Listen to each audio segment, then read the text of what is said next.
When Jenny May Butler went missing, her final insult was to take a part of me with her.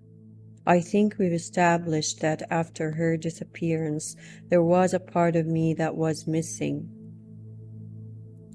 The older I got, the taller I got, the more that hole within me stretched until it was gaping throughout my adult life, like a wide-eyed, jaw-dropping fish on ice. But how did I physically go missing? How did I get to where I am now? First question, and most importantly, where am I now? I'm here, and that's all I know. I look around and search for familiarities. I wander constantly and search for the road that leads out of here, but there isn't one. Where is here? I wish I knew.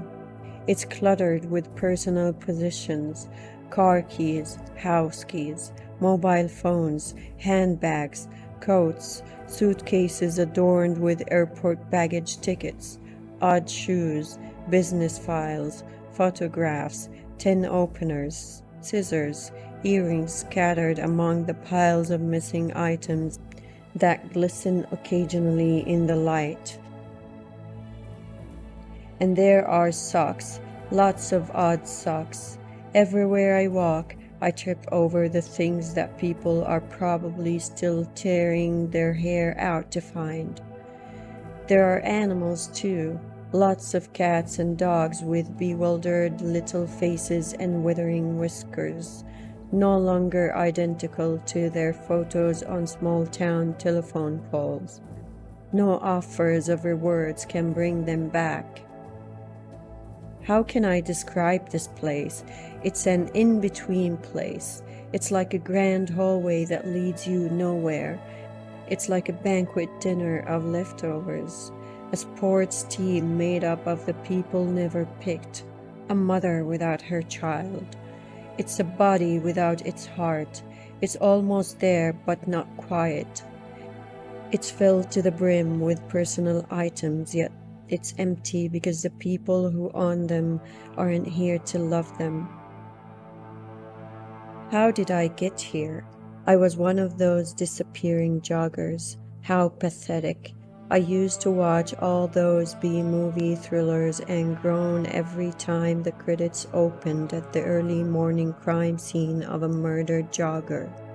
I thought it foolish that women went running down quiet alleyways during the dark hours of the night, or during the quiet hours of the early morning, especially when a known serial killer was on the prowl. But that's what happened to me. I was a predictable, pathetic, tragic, naive early morning jogger in a gray sweatsuit and blaring headphones, running alongside a canal in the very early hours of the morning. I wasn't abducted though, I just wandered onto the wrong path. I was running along an estuary, my feet pounding angrily against the ground as they always did, causing vibrations to jolt through my body. I remember feeling beads of sweat trickling down my forehead, the center of my chest, and down my back. The cool breeze combined to cause a light shiver to embrace my body. Every single time I remember that morning, I have to fight the urge to call out to myself and warn me not to make that same mistake. Sometimes in that memory, on more blissful days, I stay on the same path. But hindsight is a wonderful thing. How often we wish we'd stayed on the same path. It was 5:45 on a bright summer's morning, silent apart from the theme tune to Rocky spurring me on. Although I couldn't hear myself, I knew my breathing was heavy. I always pushed myself. Whenever I felt I needed to stop, I made myself run faster. I don't know if it was a daily punishment or the part of me that was keen to investigate, to go new places, to force my body to achieve things it had never achieved before. Through the darkness of the green and black ditch beside me, I spotted a water violet up ahead, submerged. I remember my dad telling me as a little girl, lanky, with black hair, and embarrassed by the contradictory name, that the water violet was misnamed too because it wasn't violet at all. It was lilac pink with a yellow throat, but even still. Wasn't it beautiful, and did that make me want to laugh? Of course not.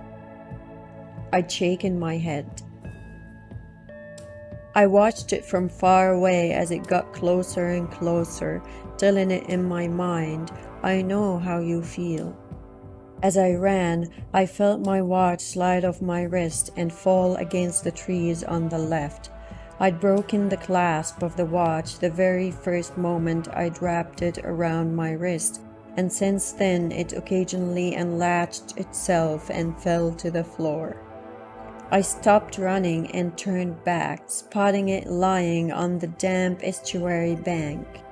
I leaned my back against the rugged dark brown bark of an alder and, while taking a breather, noticed a small track veering off to the left. It wasn't welcoming.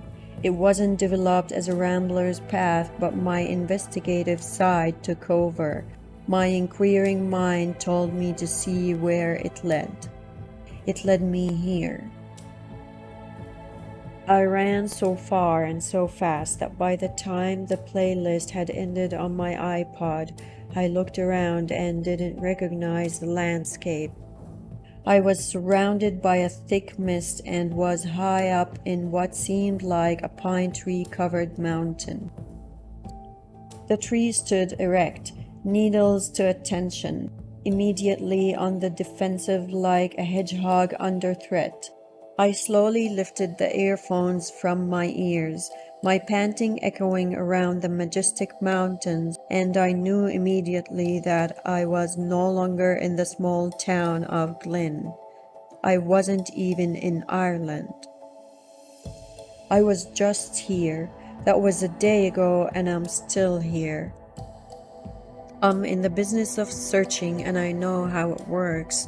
I'm a woman who packs her own bags and doesn't tell anyone where I'm going for a straight week in my life. I disappear regularly. I lose contact regularly. No one checks up on me, and I like it that way. I like to come and go as I please. I travel a lot to destinations of where the missing were last seen. I check out the area, ask around. The only problem was I had just arrived in this town that morning, driven straight to the Shannon estuary and gone for a jog. I'd spoken to no one, hadn't yet checked into a B&B, nor walked down a busy street. I know what they'll be saying. I know I won't even be a case. I'll just be another person that's walked away from my life without wanting to be found. It happens all the time, and this time last week they probably would have been right. I'll eventually belong to the category of disappearance where there is no apparent danger to either the missing person or the public. For example, persons aged 18 and over who have decided to start a new life. I'm 34, and in the eyes of others have wanted out for a long, long time now. This all means one thing, that right now nobody out there is even looking for me. How long will that last? What happens when they find the battered, red 1999 Ford Fiesta along the estuary with a packed bag in the boot, a missing persons file on the dashboard, a cup of, by then, cold not yet sipped coffee, and a mobile phone, probably with missed calls, on the car seat? What then?